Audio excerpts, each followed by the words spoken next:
to the Country Watch Political Intelligence Briefing Quick Hits, a weekly briefing of hot stories across the world in brief. I'm Denise Youngblood Coleman, the Chief Editorial Officer and Senior International Affairs Analyst at Country Watch. This week, Ukraine, Russia, and the United States are the featured countries. At issue, the buildup of Russian military forces on the border with Ukraine. In mid-January of 2022, Ukraine warned that Russia had almost completed its buildup of military forces near the border, noting that Moscow was now poised to launch an invasion at any time. According to the Ukrainian Defense Ministry's intelligence assessment, Russia deployed more than 127,000 troops in the border region, apparently on a permanent basis. Also, according to the Ukrainian Defense Ministry, there was increased activity by the Russians on the border, from the deployment of additional radio and satellite traffic units to an uptick in reconnaissance flights along the border. The Ukrainian Defense Ministry additionally raised the alarm about Russia's potential use of medium-range and tactical missile weapons, which have been moved to the border. The assessment noted that there were 36 Iskander missile launchers near Ukraine. Since Iskander missiles were capable of striking targets 310 to 430 miles away, they could conceivably be used to target high population areas, including the capital of Kyiv. On January 19, 2022, United States President Joe Biden made some news when he mused that Russia would very likely invade Ukraine, despite his warning to Russian President Vladimir Putin of severe economic consequences to come should such an incursion occur. President Biden appeared to differentiate between a minor incursion and a full-scale invasion of Ukraine and linked the severity of the response accordingly. Given the confusion surrounding Biden's apparent prevarication, the president later issued a clarification. Biden was referring to the difference between the military and non-military, paramilitary, and cyber action by the Russians. Such actions would be met by a reciprocal response in coordination with allies and partners.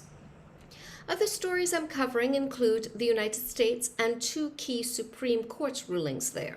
In January of 2022, the Supreme Court heard arguments regarding tester vaccine rules for large employers, as well as the federal mandate for healthcare workers regarding the ongoing pandemic.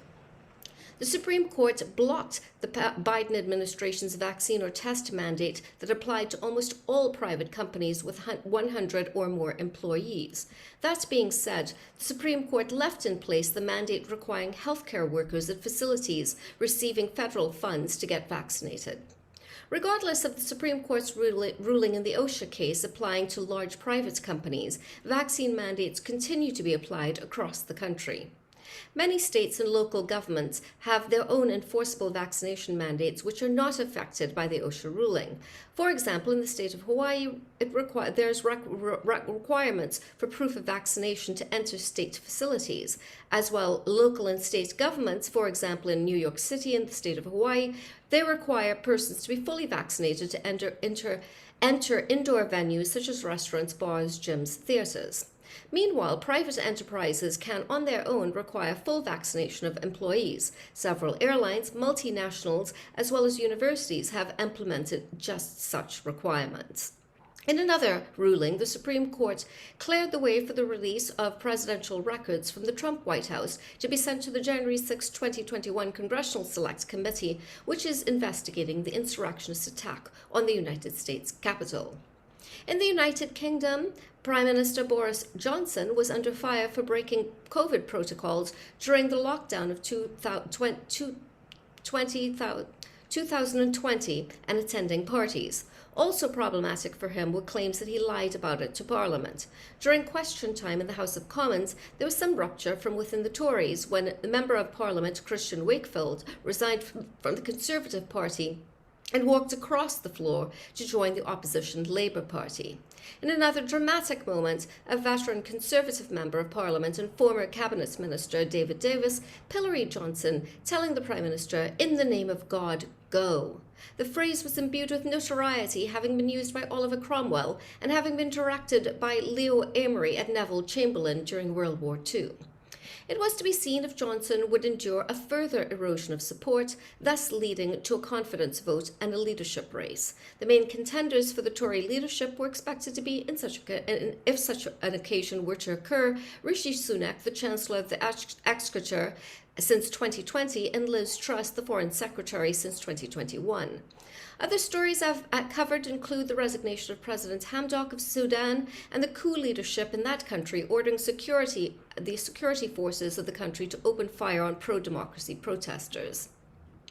Also on my radar, the French Parliament voting in favour of draconian vaccine mandates, almost ensuring that only those who are vaccinated can participate in public life. As well, Indonesia is moving its capital from the overcrowded and environmentally unsustainable Jakarta to its Kalimantan region on the island of Borneo. Subscribers can read more about these and other stories at the Country Watch website at www.countrywatch.com. I'd also like to take this time to mention my comprehensive Afghanistan withdrawal report called Sunset in the Graveyard of Empires, which will be available for purchase from the Country Watch website at www.countrywatch.com. Thank you for your time. Have a great day, and remember now more than ever, we live in an interconnected world.